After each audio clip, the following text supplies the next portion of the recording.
should ignore this? I would.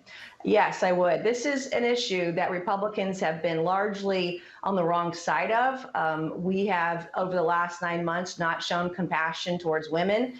And this is one of those issues that I've tried to lead on as someone who's pro-life and just have some common sense.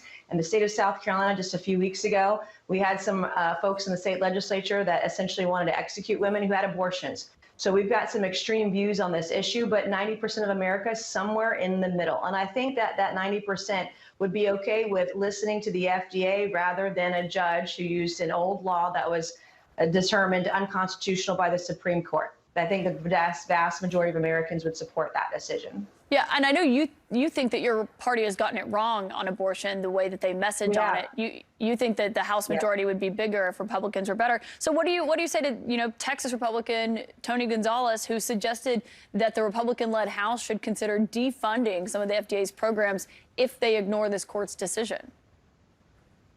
Well, I mean, everybody's welcome to their own opinion. I represent a very purple district that is really a bellwether for the rest of the country. And I can tell you, far more than the vast majority, 60–70% of Americans are not going to agree with this decision. And there are many pro-life people that also, while they're pro-life, they don't want the government to intervene in this radical of a manner. And the FDA has a rigorous process that they go through on drug approvals.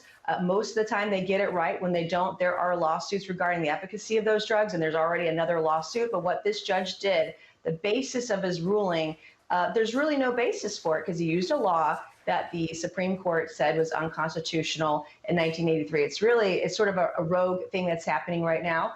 There have been efforts afoot, both in different states and nationally, to defund certain agencies over certain decisions. You see that happening on both sides of the aisle, and those are tools that people can use. But I will tell you, we are getting it wrong on this issue. We've got to show some compassion to women, especially women who've been raped. We've got to show compassion on the abortion issue because, by and large, most of Americans aren't with us on this issue.